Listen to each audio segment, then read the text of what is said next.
यह गंगा है, भारत की जीवन रेखा, आस्था का प्रतीक और सभ्यता का आधार।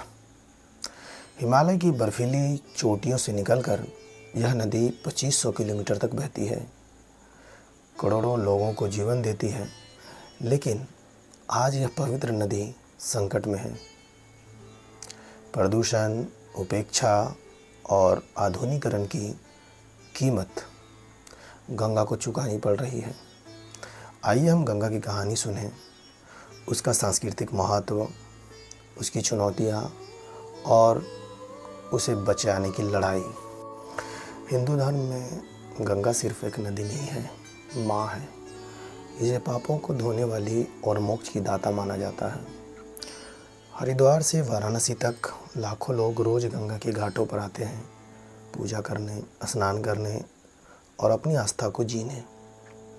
प्राचीन ग्रंथों में गंगा को स्वर्ग से धरती पर लाने की कथा है और यह भारत की सांस्कृतिक पहचान का हिस्सा है। लेकिन इस आध्यात्मिक महत्व के साथ एक कठोर सच्चाई भी जुड़ी हुई है। आज गंगा दुनिया के सबसे प्रदूषित नदियों में से एक है। औद्योगिक कचरा, सीवेज और प्लास्टिक कचरा हर दिन गंगा में मिल रहा है। कानपुर और वाराणसी जैसे शहरों में नदी का पानी इतना दूषित हो चुका है कि यह पीने या स्नान के लिए असुरक्षित है।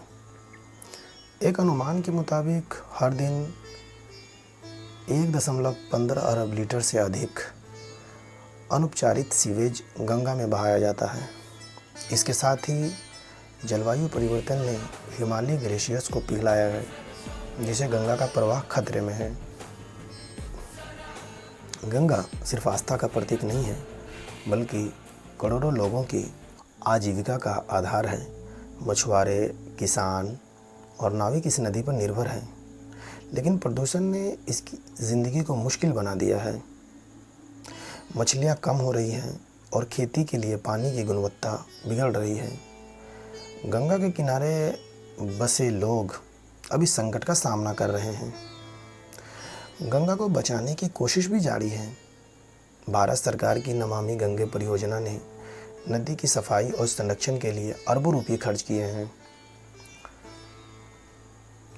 स्वयंसेवी संगठन और स्थानीय समुदाय भी इस लड़ाई में शामिल हैं। लेकिन चुनौतियां बड़ी हैं। औद्योगिक नियमों का पालन, सीवेज ट्रीटमेंट प्लांट्स की कमी और जागरूकता की ज़रूरत।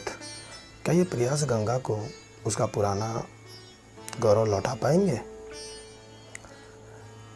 गंगा भारत की आत्मा है। यह नदी सिर्फ पानी का प्रवाह नहीं है, बल्कि संस्कृति, आस्था और जीवन का प्रतीक है। लेकिन इसका भविष्य हम पर निर्भर है।